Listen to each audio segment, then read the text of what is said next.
Salut à tous, c'est Sylvain pour ma New Life Story. On se retrouve à Central Park où le printemps est arrivé enfin à New York et je vous emmène pour un épisode un petit peu particulier puisque je vous emmène un peu dans les coulisses de ma New Life Story où je vais essayer de vous faire partager un petit peu comment sont faites mes vidéos, mes prises de vue et essayer de vous expliquer un petit peu le travail qui est fait en amont. C'est un épisode qui me tient à cœur puisque ça fait longtemps que je voulais vous faire partager un petit peu ça et vous montrer un petit peu le travail qui est mis en œuvre.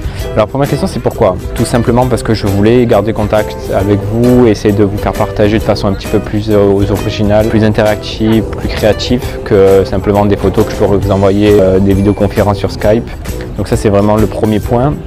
Je tenais aussi en fait à garder un souvenir de tout ce que je vis ici, que ce soit à Singapour ou ce que je peux vivre ici à New York, de façon à pouvoir partager un jour, que ce soit quand je créerai une famille ou que un jour me demande qu'est-ce que tu as fait à New York, je leur réponds simplement, on va voir mes vidéos et c'est quelque chose d'assez touchy mais assez difficile, mais un exercice auquel je prends beaucoup de plaisir. Le deuxième point en fait il est un peu particulier, je me suis rendu compte que professionnellement la communication c'est un gros point pour moi, que ce soit avec les clients, avec les équipes avec qui je travaille et dans le futur où je vais passer superviseur bientôt.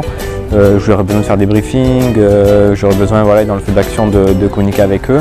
Alors il n'y a pas forcément que l'anglais, la communication c'est quelque chose d'assez général qui est universel. C'est comment faire passer un message de façon la plus simple et la plus directe, d'améliorer mon élocution, mon vocabulaire, d'essayer d'être beaucoup plus fluide, d'essayer d'amener des tons de voix et tout ça c'est vraiment pas facile, je vous le garantis. Mais ça m'aide beaucoup personnellement. Alors, troisième point il est un peu particulier parce qu'en fait ça c'est une passion, c'est-à-dire que là je m'amuse, c'est quelque chose que je prends du plaisir à faire, mais en fait secrètement j'ai des projets professionnels que je développe comme ça parallèlement. J'en dirai pas plus, c'est un secret que je garde depuis quelques mois.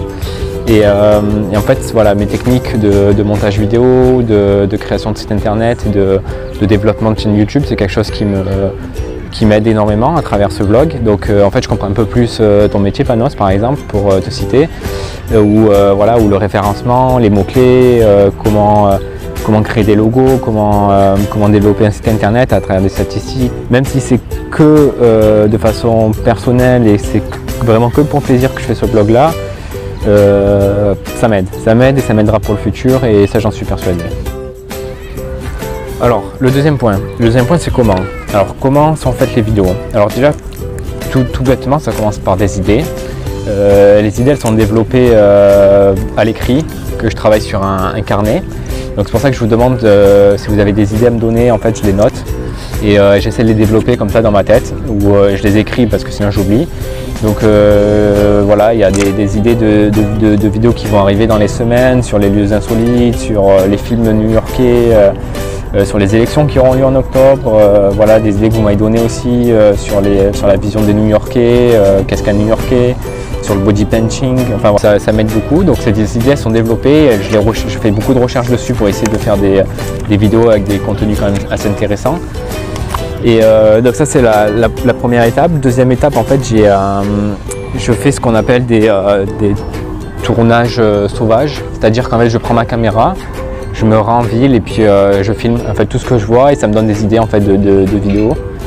Comme New York a cette capacité à me donner des événements sans forcément que j'aille les chercher, je me promène avec ma caméra et j'essaie de faire d'avoir des idées soudaines de ce que je pourrais créer. Donc c'est pour ça que j'appelle ça sauvage, parce qu'en fait je filme comme ça un petit peu au hasard ce qui se passe, ce que j'ai tourné 2 ou 3 semaines auparavant et maintenant des séquences que je tourne au jour même avant de monter mes vidéos. Donc c'est pour ça que vous voyez des fois j'ai des t-shirts différents ou la météo qui a dit qu'elle a changé, mais c'est juste parce qu'en fait des scènes que j'ai tournées quelques semaines avant ou quelques jours avant. Tournages qui sont quand même beaucoup plus travaillés comme celui d'aujourd'hui où j'avais déjà repéré les lieux et j'attendais en fait une belle journée comme aujourd'hui. Les vidéos elles sont aussi faites de façon scénarisée, pas forcément la réalité à 100% mais montée avec une musique et je pense que ça fait partie du rêve américain et ça fait partie de ce que vous recherchez aussi. Après la partie montage, donc une fois que j'ai collecté mes vidéos, c'est-à-dire que quand je tourne une vidéo de 5 minutes, ça me prend à peu près un film qui me fait à peu près entre 30 et 1 heure voire 2 heures de film. Et donc il faut que je regroupe ça, donc vous imaginez le travail que j'ai où je dois regrouper 2 heures de travail en 5 minutes. C'est hyper compliqué parce que j'ai envie de garder tout, c'est pour ça que des fois de 5 minutes je passe à 7 ou 8. En termes de montage pur, je sais pas si ça va parler à beaucoup de monde, mais j'utilise la suite Adobe Master qui correspond, j'utilise 4 logiciels principaux, qui est Adobe Premiere. Adobe Premiere c'est ce qui est le montage final. After Effects, c'est avec quoi je fais les titres, je vais faire mes introductions, mes conclusions. Croyez-moi, pour faire un titre tout simplement avec une machine à écrire, je peux passer peut-être une demi-heure, voire 30-40 minutes. Parce que je ne suis pas encore un pro, parce que j'ai besoin comme ça de regarder des tutoriels, j'ai besoin de développer encore, il y a encore des réflexes que j'ai pas encore. J'utilise aussi Photoshop.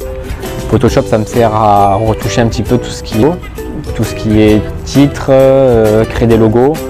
Voilà, tout ce qui est images statiques sont faites par Photoshop.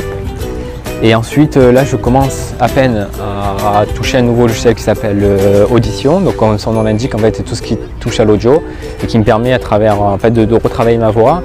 Qui sont parfois, là, je suis dans un environnement qui est assez serein, mais parfois, je suis en ville, dans des environnements qui sont assez bruyants.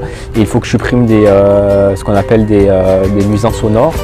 Et j'essaie de supprimer ces bruits-là pour essayer que ma voix couvre et que ce soit beaucoup plus agréable pour vous d'écouter. En termes de matériel, c'est assez simple, j'ai une GoPro que je remercie Arnaud par ailleurs pour le prix qu'il a obtenu pour cette GoPro, et j'ai un micro, voilà, tout simplement un micro, un GoPro et une perche, quelques accessoires comme ça, un harnais et un ordinateur sur lequel je monte mes vidéos, rien de beaucoup plus compliqué. Alors le futur du blog, ça va être assez, je sais pas trop où ça va. Pour l'instant, je me tiens à ces 5 minutes par semaine. Pour conclure, en fait, je dirais que voilà, alors déjà, il faut savoir que je travaille beaucoup au club, je travaille 6 jours sur 7. Je compte pas mes heures. Il m'arrive de faire des journées où je commence à 9 h le matin, je finis à 1 h du matin le soir. Et j'ai à peu près 30 minutes de repos, donc autant vous dire que c'est la course. Quand je rentre, je suis exténué, j'ai juste envie de dormir. Les de repos, je les passe à faire ces vidéos-là, à venir en ville, à capturer des images et à essayer de raconter une histoire. Donc ça me plaît vraiment, je prends beaucoup de plaisir parce qu'en quelque sorte je vous emmène avec moi. Continuez à mettre des commentaires, ça me fait plaisir d'être soutenu, ça me fait plaisir de recevoir des messages de soutien. Je sais que Candice, tu m'as écrit il y a une semaine, plaisir parce que je ne m'attendais pas du tout à un commentaire de ta part. Donc voilà, je prends en tout cas un grand plaisir à faire ces vidéos-là. Sur ce, je vous dis une très bonne semaine et puis on se retrouve la semaine prochaine pour une nouvelle histoire. Ciao!